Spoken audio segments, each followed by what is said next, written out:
প্রথমে আমি যে বিষয়টি দিয়ে শুরু করতে চাই সেটি হচ্ছে যে আপনি নিশ্চয়ই জানেন যে গত বছরের মতো এবছরেও যুক্তরাষ্ট্রের গণতন্ত্র সম্মেলনে দাওয়াত পায়নি বাংলাদেশ, এবং বাংলাদেশের গণতন্ত্রের প্রশ্নে যুক্তরাষ্ট্রের যে মনোভাব সেটি কিন্তু এর মাধ্যমে আরেকটিবার স্পষ্ট হয়ে গেল। তবে লক্ষণীয় বিষয় হচ্ছে যে এই বিষয়টি নিয়ে আওয়ামী লীগের যে সাধারণ সম্পাদক ওবায়দুল কাদের, যাকে অনেকে কাউয়া কাদের বলে ডেকে থাকেন, এই কাউয়া কাদের তিনি কিছু মন্তব্য করেছেন। তো চলুন আমরা একটু ভিডিওটি দেখে নেই, তারপর আমরা আলোচনায় ফিরে আসছি। গণতন্ত্র সম্মেলনে কোথায় কাকে দাওয়াত দিল আর না দিল ওর পরোয়া শেখ হাসিনা করেন। আমার দেশে আমি গণতন্ত্র ঠিক মতো চালাচ্ছি কিনা, আমার দেশে গণতান্ত্রিক নির্বাচন হচ্ছে কিনা, আমার দেশের জনগণ গণতন্ত্রে কথা বলতে পারছে কিনা, স্বাধীনতা আছে কিনা কথা বলার, তারা হেসে খেলে আজকে শান্তিতে আছে কিনা, সেটাই আমার গণতন্ত্র। কে আমন্ত্রণ করলো, কার কোথায় সম্মেলন, সেটা নিয়ে আমাদের ভাবনা নেই। ভারত তো আমি আপনার মন্তব্য জানতে চাই এই বিষয়ে। প্রাগৈতিহাসিক যুগে একটা কথা আপনাদের মনে, একটা চরিত্রের কথা আমরা ছোট সময় থেকে জানি। ওই চরিত্রটার নাম ছিল গোপাল ভাঁড়। তাহলে গোপাল ভাঁড় কেন বিখ্যাত হইল? গোপাল ভাঁড়ের আসলে মূলত চরিত্রটা কি ছিল? সে ছিল একজন চাটুকার, তাই না? ছোটবেলা থেকে আমরা গোপাল ভাঁড়ের গল্প শুনতাম, হবুচন্দ্র রাজা গবুচন্দ্র মন্ত্রী, তো ওখানে মাঝে মাঝে গোপাল ভাঁড়কে ডাকতেন। তো গোপাল ভাঁড় এসে ওই হবুচন্দ্র রাজা গবুচন্দ্র মন্ত্রীর তল্পা তালপি ঘাটা ঘাটি চিমটি কাটা ক্যাতকুতি দেওয়া এই ধরনের কথাবার্তা গোপাল ভাঁড় বলত। এখন গোপাল ভাঁড়ের কথার আসলে ভ্যালু কি ছিল? গোপাল ভাঁড়ের কথার কি আসলে কোনো ভ্যালু ছিল? গোপাল ভাঁড়ের এই কথাগুলোকে নিয়ে কি কেউ পর্যালোচনা করতো? গোপাল ভাঁড়ের কথাগুলো নেওয়ার পরে ওই হাহাহিহি করার পরে রাজনৈতিক বা দেশীয় কার্যক্রমে, রাষ্ট্রীয় কার্যক্রমে গোপাল ভাঁড়ের কথাবার্তাকে আসলে কে কিভাবে মূল্যায়ন করত? কেউ কোনোভাবে কোথাও মূল্যায়ন করতো না। কিন্তু চাটুকারটা চাটুকারিতা করেই যায়। কারণ কি, এই গোপাল ভাঁড়ের জবই তো এটা। গোপাল ভাঁড়ের জব কি? চাটুকারিতা। এখন সে যদি চাটুকারিতা না করে তাহলে তার কি চাকরি থাকবে? তো এখন আপনি আমাকে জিজ্ঞাসা করেছেন বা শুনিয়েছেন গোপাল ভাঁড় ডেমোক্রেসি নিয়ে কি বলছে, গোপাল ভাঁড়কে কোথাও ইনভাইট করেছে কি করে নাই, আমাদের রাষ্ট্রকে ইনভাইট করেছে অথবা করে না, এটা নিয়ে তারা কেয়ার করে না। গোপাল ভাঁড়ের হবুচন্দ্র রাজা গবুচন্দ্র মন্ত্রীরা সবাই একত্র বসে বসে এনজয় করছে যে তারা এখন বোধহয় পৃথিবীর অর্থনৈতিকভাবে সফল একটা জাতি হিসাবে পৃথিবীর বুকে দাঁড়িয়ে আছে। অথচ একটা সাবজেক্ট না ওবায়দুল কাদের না বাংলাদেশের জনগণ, বাংলাদেশের লোকজনদেরকে কথায় কথায় বলা হয় বাংলাদেশ এখন সিঙ্গাপুরের কাছাকাছি, যে বাংলাদেশ এখন যে গণতন্ত্রের সফলতা হাসিনা শেখের অধীনে এসছে, তো এবার বাংলাদেশ তো আসলে সিঙ্গাপুরকে ছাড়াইয়া গেছে, পৃথিবীর উন্নত সব দেশগুলোকে ছাড়াইয়া গেছে। আমি অপ্রাসঙ্গিক ভাবে হলেও কথাটাকে এই গোপাল ভাঁড়দের শোনানোর জন্য একটা কথা আমার বলা অত্যন্ত জরুরি। গ্লোবাল ফাইন্যান্স তাদের আগস্ট 5, 2022 তাদের পুয়ারেস্ট নেশন এদের একটা লিস্ট করেছে।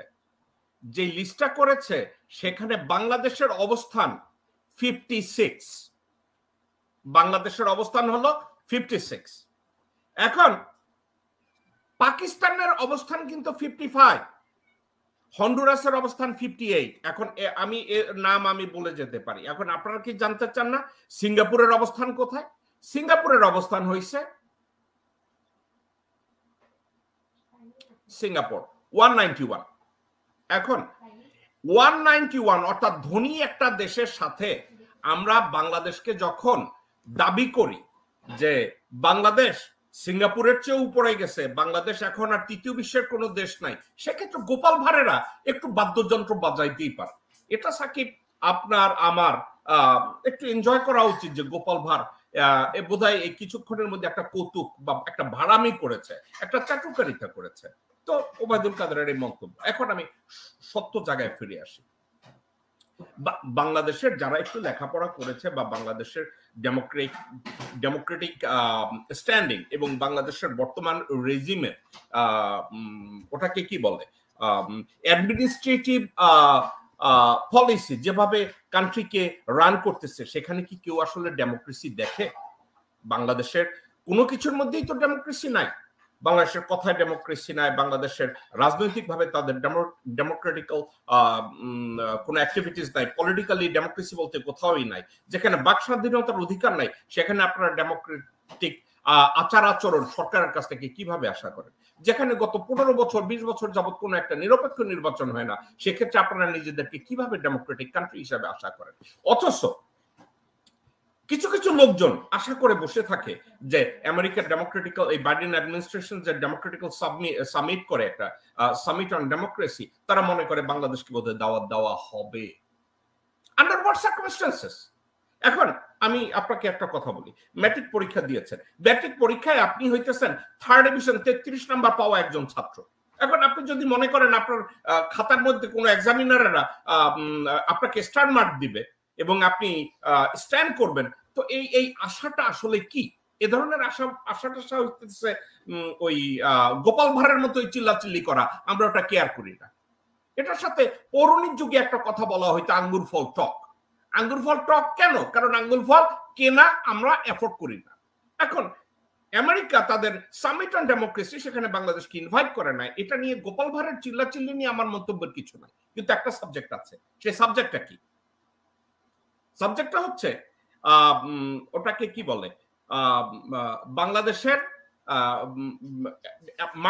আমেরিকান অ্যাডমিনিস্ট্রেশনের বহু লোকজন বাংলাদেশে গত 2-3 মাস 4 মাস যাবত আসা যাওয়া করছে, এবং আসা যাওয়ার মাধ্যমে তারা একটা কথা বারবার বলেছে। আমি এই কথাটা বাংলাদেশের অবৈধ সরকারের দৃষ্টি আকর্ষণ করে যদি বলি, তারা শুনতেও পারে। আসলে গত 4-5 মাস তারা পার্সিউ করেছে যে তাদের মধ্যে থেকে এমন একটা কিছু বেরিয়ে আসুক যাতে এই সামিটে তাদেরকে ইনক্লুড করা যায়। তারা চেষ্টা করেছে, আমেরিকান অ্যাডমিনিস্ট্রেশন বিভিন্নভাবে চেষ্টা করেছে। বাংলাদেশ যদি একটু ওয়াদা করে, বাংলাদেশকে যদি একটু আলোচনার টেবিলে আনা যায়, বাংলাদেশ যদি তাদের ঘুম ভাঙ্গে ইন্ডিয়ার প্যাকেট থেকে বের হয়ে যদি বলে যে আমরা একটা স্বাধীন রাষ্ট্র, স্বাধীনভাবে একটা রাষ্ট্রীয় সিদ্ধান্ত নেওয়ার মতো ক্ষমতা আমাদের আছে, আমেরিকাটা চেয়েছে। কিন্তু হাসিনা অ্যাডমিনিস্ট্রেশন কি করেছে? এই কথাটাকে আমি শান্তভাবে আপনাদেরকে আমি বলি সাকিব। আমেরিকান ট্রেজারি, র্যাব এবং ওটাকে কি বলে 7 জন পুলিশ অফিসারদের উপরে, র্যাব অফিসিয়ালদের উপরে স্যাংশন দিয়েছে। আচ্ছা, এখন এই স্যাংশন দেওয়ার পরে কি চিন্তা করেছে? বাংলাদেশ ধীরে ধীরে এই পলিসিটা থেকে ঘুরে আসবে। তো বাংলাদেশ বলছে যে পলিসি থেকে ঘুরে আসবে, তো এই 7 জন লোককে বাংলাদেশের কি উচিত ছিল? বাংলাদেশের উচিত ছিল সাথে সাথে তাদেরকে চাকরি থেকে ছাঁটাই করা, তাদেরকে পানিশ করা, এবং ওখানে এমন কিছু লোকজনদেরকে রিপ্লেস করা উচিত ছিল তারা সত্যিকার অর্থে এডুকেটেড, যারা প্রফেশনাল, যারা গণতন্ত্রে বিশ্বাস করে এবং যারা গণতন্ত্র ইমপ্লিমেন্টেশনের ক্ষেত্রে যথাযোগ্য ভূমিকা পালন করবে। কিন্তু বাংলাদেশকে আসলে এটা করেছে? বাংলাদেশ কি করেছে? যেই 7 জন লোককে উপরে স্যাংশন দেওয়া হয়েছে, ইম্পোজ করা হয়েছে, তাদেরকে বাংলাদেশ প্রমোশন, হাসিনা সে কি করেছে? তাদেরকে প্রমোশন দিয়েছে। কেন প্রমোশন দিয়েছে? হাসিনা একটা চোর, সাথে ছিল কতগুলা সিদেল চোর। এখন সিদেল চোরদের হাসিনা কি করে ছাঁটাই করবে? তো তাদেরকে রেখেছে। এখন হাসিনা যদি চিন্তা করে যে আমেরিকান গভর্নমেন্ট স্যাংশন ইম্পোজ করেছে, এখন পিছনে পিছনে পা ধরতেছে, আপনাদের পায়ে ধরছি আমরা, এইটা করার স্যাংশনটা একটু উঠে দেন, আপনাদের পায়ে ধরছি, এইটা করেন। আচ্ছা, আমেরিকা আপনি এতদিন ধরে আছেন, কোন জায়গায় দেখেছেন আমেরিকানরা একজন আরেকজনের পা ধরে কান্দে কয় আমারে মাফ করে দাও? এই ধরনের হয়? আমেরিকার কোথাও কি এই ধরনের কোন আচার আচরণ অ্যাকসেপ্ট করে? অথচ হাসিনা শেখ এবং তার এই কুত্তাতন্ত্রের লোকজনরা যারা বাংলাদেশকে বলে যে বাংলাদেশে বর্তমানে গণতন্ত্র আছে, গণতন্ত্র তো নাই, ওখানে আমি ওটাকে কি বলবো? ওটাকে বলবো কুত্তাতন্ত্র। এই কুত্তাতন্ত্র, তাও আবার ভালো কুত্তা না, নেরি কুত্তাতন্ত্র। নেরি কুত্তাতন্ত্র নিয়ে অশিক্ষিত লোকজনের মতো, অর্বাচীনের মতো টেলিভিশন ক্যামেরার সামনে এসে বলে যে বাংলাদেশে আমরা উন্নতি করেছি, বাংলাদেশের ডেমোক্রেসি আছে, বাংলাদেশের গণতন্ত্রের মানুষ কন্যা মানবতার মা হাসিনা শেখ, অথচ তারা কথা আলাপ আলোচনার মধ্যে তারা তাদের ব্যক্তি সত্তাকে বিসর্জন দেয়, তাদের শিক্ষাকে বিসর্জন দেয়, তাদের সত্যাচারী ইমানের যে একটা দায়িত্ব, সত্য কথা বলা, সত্যের পূজারী হওয়া, ওটাকে বিসর্জন দেয়, মেনে নেয় যে আমাদের জান্নাতে যাওয়ার দরকার নাই, আমাদের জান্নাতে যাওয়ার দরকার নাই। তারা নিজেদেরকে মুসলমান দাবি করলেও বাংলাদেশি ভাই বোনেরা সত্যিকার অর্থে আমি যদি তাদেরকে বলি, এরা আসলে জান্নাতে যাওয়ার চিন্তাও করে না। জান্নাতে যাওয়ার আমি এই যে জান্নাতের প্রসঙ্গ যেহেতু আনলেন, এক্ষেত্রে আমি একটি গুরুত্বপূর্ণ তথ্য আপনার সাথে শেয়ার করতে চাই। সেটি হচ্ছে, আপনি নিশ্চয়ই জানেন যে প্রধানমন্ত্রী শেখ হাসিনার যে বেসরকারি খাত বিষয়ক উপদেষ্টা সালমান এফ রহমান, যাকে দরবেশ নামে মানুষ চেনে থাকে, এই দরবেশ কিন্তু প্রতি সপ্তাহেই সে অন্তত একবার করে হলেও সে পবিত্র মক্কা নগরীতে গিয়ে সে কিন্তু নামাজ আদায় করে। এবং তাকে যখন তার ভেতরের লোকজন, তার সার্কেলের লোকজন যখন বলেছে যে আপনি এই যে এত অন্যায় করছেন বা ব্যাংকগুলোকে খালি করে দিচ্ছেন, এত আপনার অর্থের প্রতি লোভ, কিন্তু তারপর আপনি আবার নিয়মিত প্রতি সপ্তাহে অন্তত একবার করে আপনি পবিত্র মক্কা নগরীতে যাচ্ছেন, নামাজ পড়ছেন, কারণটা কি? তখন দরবেশ তার কাছের লোকদেরকে বলে যে আমি আসলে বিশ্বাস করি যে যে কোনো পাপ আমরা যদি করে থাকি, আল্লাহর কাছে মাপ চাইলে আল্লাহ মাপ করে দেয়। তা আমি যে এত পাহাড় আমার পরিমাণ পাপ, আমি প্রতি সপ্তাহে গিয়ে এই মক্কা নগরীতে গিয়ে নামাজ পড়ছি, মাপ চাচ্ছি, আমি আশা করি আমার অতীতের সমস্ত গুনাহ আল্লাহ মাপ করে দিচ্ছে। তো এটা হচ্ছে দরবেশের এই অপকর্ম করে আবার নিজের একটা ব্যক্তিগত সান্ত্বনা, যে আমি প্রতি সপ্তাহে মক্কাতে যাচ্ছি, নামাজ পড়ছি, আমার সমস্ত অতীতের পাপ মুছে যাচ্ছে। তো এই যে একটা হাস্যকর ভাবে সে যে একটা ইসলামের অপব্যাখ্যা দাঁড় করিয়েছে, বা মনে মনে ওই যে আমরা বলি না যে পাগলের সুখ মনে মনে, একটা মনে মনে শান্তি পাচ্ছে, এই বিষয়টাকে আপনি কিভাবে ব্যাখ্যা করবেন? সাকিব, আপনার এই প্রশ্নটার উত্তর দেওয়ার আগে আমি বাংলাদেশি ভাই বোন আপনাদেরকে দৃষ্টি আকর্ষণ করে বলি, ছোট সময় থেকে জেনে এসেছি যে অন্যায়ভাবে অর্জিত সম্পদ কেউ যদি দানও করে, ওই দান কবুল হওয়ার সম্ভাবনা কতটুকু? অন্যায়ভাবে পাপার্জিত সম্পদ যদি সন্তানদেরকে খাওয়ানো হয়, ওই সন্তানরা কি হবে? তো এ কথাটা বলার অপেক্ষা রাখে না। মাফের কথা বলেছে আল্লাহ পাক, যে কোনো গুনাহ মাফ করবেন, কিন্তু কোন একজন মানুষ পাপার্জিত পয়সা দিয়ে মক্কা শরীফে 25,000 বারো যদি যায় এবং ওখানে গিয়ে মাপ চায়, আল্লাহ পাক ওই হজ বা ওই ওমরা বা ওই কোরবানি আল্লাহ কবুল করবে কি করবে না, ইটস আল্লাহস উইশ, আল্লাহ জানেন। এই সম্পর্কে আমার কোনো মন্তব্য নেই, আমি কোনো ইসলামিক স্কলার না।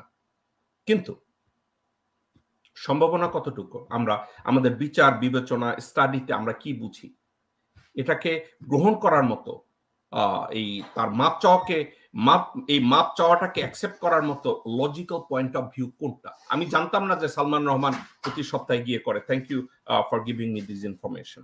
এই কথাটা আপনাকে বহু আগে একবার বলেছিলাম যে একটা লোক বেশ্যাপাড়া যাইতো প্রতিদিন এবং বছরে 2 বার মক্কা শরীফে গিয়ে শুধু একটা তওবাই করতো, আমি আর বেশ্যাপাড়া যাব না। সেম ক্যারেক্টার সালমান রহমানেরও। তো এখন যদি হয় তাহলে তো কিছু করার নাই রে ভাই।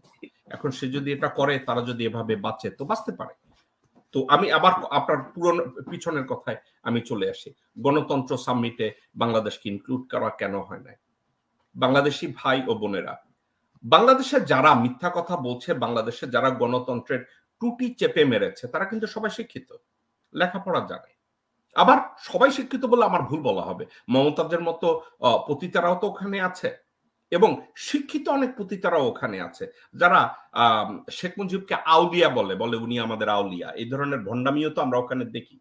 কিছুদিন আগে আমরা দেখেছি যে কোন এক মহিলা পার্লামেন্টে দাঁড়িয়ে বলছে আমি আমার আউলিয়ার নাম বলবো, ওনার নাম শেখ মুজিবুর রহমান। এ ধরনেরও তো ভণ্ডামি, লেখাপড়া জানা, ওনারাও তো এই ধরনের ভণ্ডামি টন্ডামি করে। এখন একজন শিক্ষিত মানুষ যখন দাঁড়িয়ে মিথ্যাচার করে এবং এই মিথ্যাচারিতার মধ্যে অযৌক্তিক কিছু কথাবার্তা তুলে ধরে, এমন কিছু কথাবার্তা তুলে ধরে যার বাস্তবতা পৃথিবীর কোথাও আপনারা খুঁজে পাবেন না, না বইপত্রে পাবেন, না ব্যক্তি জীবনে পাবেন, না আপনাদের চারপাশে পাবেন, অথচ তারা দেখ এই কথাগুলো বলেই যাচ্ছে।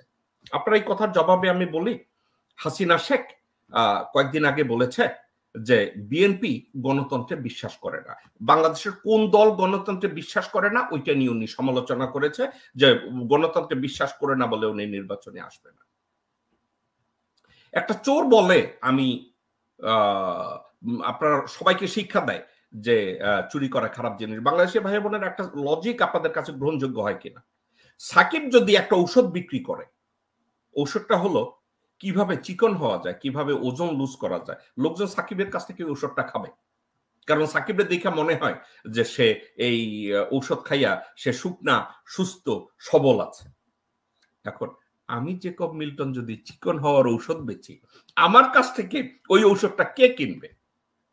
কোন পাগল ছাগল ছাড়া আমার কাছ থেকে এই চিকন হওয়ার ঔষধ কেউ কিনবে? বাংলাদেশি ভাই বোনেরা একা একা একটু চিন্তা করে দেখেন। আমি জেকব মিল্টন, আমি ওভারওয়েট, আমি মোটা মানুষ, আমি নিজের ওয়েট কমাইতে পারি না, আমি চিকন হওয়ার ঔষধ বেচতেছি আর আপনারা আমার ঔষধ কিনতেছেন। ওবায়দুল কাদের বাংলাদেশে নিযুক্ত ভারতীয় চুতমারানি, হাসিনা শেখ এবং শিক্ষিত কতগুলো গরু ছাগল নিজেরা বসে বসে নিজের ওই চাটুকারিতার মাধ্যমে গণতন্ত্রের ব্যাখ্যা করে, অথচ বাংলাদেশে গণতন্ত্র নাই। বাক স্বাধীনতার কথা বলে, অথচ বাংলাদেশে বাক স্বাধীনতা নাই। ভোট দিতে পারে না, অথচ ভোটের কথা বলে। ভোটের কোনো পরিবেশ নাই, তারা নির্বাচনের কথা বলে। ভোট দিতে গেলে লোকজনদেরকে ইভিএম দিয়ে জোর করে টিপ দিয়ে ডানের থেকে বায়ে সফটওয়্যার ম্যানিপুলেট করে সিংহ মার্কায় অন্য মার্কায় ভোট দিলে সেটাকে নৌকা মার্কায় দিয়ে দেয়া হয়। সেক্ষেত্রে তারা, আপনারা যদি আশা করে থাকেন বাংলাদেশকে গণতন্ত্র সামিটে বাইডেন অ্যাডমিনিস্ট্রেশন আমেরিকা ইনভাইট করবে, এটা এই ধরনের জাস্ট আলাপ আলোচনার জন্য আলাপ আলোচনা করা যায়। তো প্রথমে যেটা বলেছি, ওবায়দুল কাদের কি বলেছে, এটা জাস্ট গোপাল ভাঁড়ের চাটুকারিতা, এটা নিয়ে মন্তব্য করার আমার কিছু নাই। কেন বাংলাদেশকে সামিট অন ডেমোক্রেসি এই সাবজেক্টে ইনভাইট করা হয় না? কারণ বাংলাদেশ আসলে গণতান্ত্রিক দেশ না। এটা নিয়ে আমাদের কান্নাকাটির কিছু নাই বললে আমি কথাটাকে কিভাবে বলবো? কান্নাকাটির করার নাই, আসলে আছে, বিশাল কিছু আছে। কিন্তু এটাকে কিউর করার জন্য, এটাকে সলভ করার জন্য, প্রবলেমটা সলভ করার জন্য আমাদের যা করা উচিত, আসলে আমরা কি এটা করছি প্রতিদিন? আমরা কি কেউ না কেউ এই সাবজেক্টটা নিয়ে বাইরে যাচ্ছি? আমাদের বাংলাদেশে সবাই আমরা কথায় কথায় বলি, আমি বলি, সাকিব বলে, অন্যান্য লোকজন বলে বিএনপি খুব বড় দল, বিএনপি জনপ্রিয় দল, জামাত খুব বড় দল, জামাত জনপ্রিয় দল। কিন্তু এই বৃহত্তর জনপ্রিয় দলগুলো কি তারা তাদের দায়িত্ব পালন করছে? তারা কি সঠিক উপায়ে রাজনীতি করছে? তারা কি এই মহিরুহ আমাদের কাঁধে যে চেপে বসেছে সেটাকে সরানোর জন্য কি আসলে কিছু করছে? করে না। তো এগুলো যেহেতু করে না, করছেন না, তারপরে সামিট অন ডেমোক্রেসি সাবজেক্ট নিয়ে আমরা কথা বলছি কেন? আমাদের কথা বলার কি কোনো রাইট আছে? বাংলাদেশে নাই তো। আমি আর সাকিব এখানে কথা বলতে পারছি কারণ আমার আর সাকিবের টুটি চেপে ধরতে পারছে না। তো আমরা এখানে বসে বসে আমরা কথা বলার সুযোগ দিচ্ছি, আমরা কথা বলছি। কিন্তু সত্যিকার অর্থে বাংলাদেশে যারা আছে, যারা কথা বলতে পারে, ওখানে দাঁড়িয়ে দাঁড়িয়ে যদি কথা বলে তাদেরকে কি করে? 14 বছরের একটা বাচ্চাকে, এই কুত্তার বাচ্চা হাসিনা শেখকে গালি দেওয়ার জন্য যদি হাজতে পড়া হয়, ওই দেশে ডেমোক্রেসি আছে? এ ধরনের নির্লজ্জ কথাবার্তা কারা বলতে পারে? কারা বলতে পারে? যেখানে অসহায় মাদেরকে হাজতে পড়া হয় এই ভারতীয় চুতপারানিকে নিয়ে কথা বলার জন্য। কোন একটা মানুষকে, সোনিয়া আক্তার স্মৃতির উদাহরণ আমরা এখানে টানতে পারি, যে প্রধানমন্ত্রী সম্পাদককে তুলোধুনো করে পিটি অফিস থেকে বের করে হাজতে পড়া হয়। সে দেশের বাক স্বাধীনতা কি আছে? সেক্ষেত্রে আপনি ডেমোক্রেসির কথা বলছেন? আপনাদের তো অনেক সাহস। যেখানে ডেমোক্রেসি বলতে কিছু নাই সেখানে আপনারা আশা করছেন ডেমোক্রেসি। কোথায় ডেমোক্রেসি? কিসের ডেমোক্রেসি? বাংলাদেশি ভাই ও বোনেরা, যেই দেশে ডেমোক্রেসির নামে মানুষকে গুম করা হয়, যেই দেশের ডেমোক্রেসির নামে মানুষকে ধর্ষণ করা হয়, যে দেশের ডেমোক্রেসির নামে মানুষের হাত কেটে দেওয়া হয়, যেখানে ডেমোক্রেসির নামে ভোট কেন্দ্রে গিয়ে ইভিএম নিয়ে জালিয়াতি করা হয়, যেই দেশের ডেমোক্রেসির নাম দিয়ে ব্যাংক ডাকাতি করা হয়, যে দেশের ডেমোক্রেসির নাম দিয়ে সংসদ ভবনে গান বাজনা করা হয়, যেখানে ডেমোক্রেসির নাম দিয়ে টাকা পয়সা চুরি করা হয়, যেখানে ডেমোক্রেসির নাম দিয়ে দেশের কোটি কোটি টাকা বিদেশে পাচার করা হয়, সেই ডেমোক্রেসি নিয়ে আমরা কি কথা বলবো? কোনো কথা বলার কিছু নেই। সব ডেমোক্রেসি মানুষকে খুন করা হচ্ছে, ইটস এ ডেমোক্রেসি। ব্যাংক থেকে কোটি কোটি টাকা উদা হচ্ছে, দ্যাটস এ ডেমোক্রেসি। লোকজনদেরকে দিনে দুপুরে গুম করে দেওয়া হচ্ছে, দ্যাটস কল্ড ডেমোক্রেসি। কোন একটা মেয়েকে রাস্তায় ধর্ষণ করা হচ্ছে, দ্যাটস কল্ড ডেমোক্রেসি। কুত্তার বাচ্চারা রাস্তায় দাঁড়িয়ে ছাত্রলীগের স্লোগান দিয়ে হেলমেট বাহিনী নিয়ে মানুষকে খুন করা হয়, তার নাম democracy. What are you talking about? The democracy? বাংলাদেশের ডেমোক্রেসি বলতে কোনো কিছু নাই। ডেমোক্রেসি নিয়ে যদি বাংলাদেশের কোন মানুষ, শিক্ষিত জনগোষ্ঠীর ভিতরে কেউ যদি কথা বলে, তার ভিতরে শিক্ষা ঢুকে না, তার ভিতরে ঈমান নাই। সে না হিন্দু, না মুসলমান, না খ্রিস্টান, না বৌদ্ধ। আমি শুধু একটা কথা বলবো, তারা জাহান্নামী। তাদের জায়গায় একটা জায়গায় নরক। আল্লাহর জন্য এই ধরনের লোকজনের উপরে গজব পাঠায়। উচিত না মুসলমান হিসেবে কারোর জন্য গজব আশা করা উচিত না। সবাইকে জন্য আল্লাহ মাফ করে, কিন্তু একটা দেশকে ধ্বংস করার জন্য আল্লাহ এদেরকে জন্য মাফ না করে। আল্লাহর কাছে প্রত্যেকটা মানুষ যে কোনো ধর্মেরই হোক, তাদের দোয়া করা উচিত আল্লাহর জন্য এদেরকে মাফ না করে, কারণ এরা মাফ করার যোগ্য না।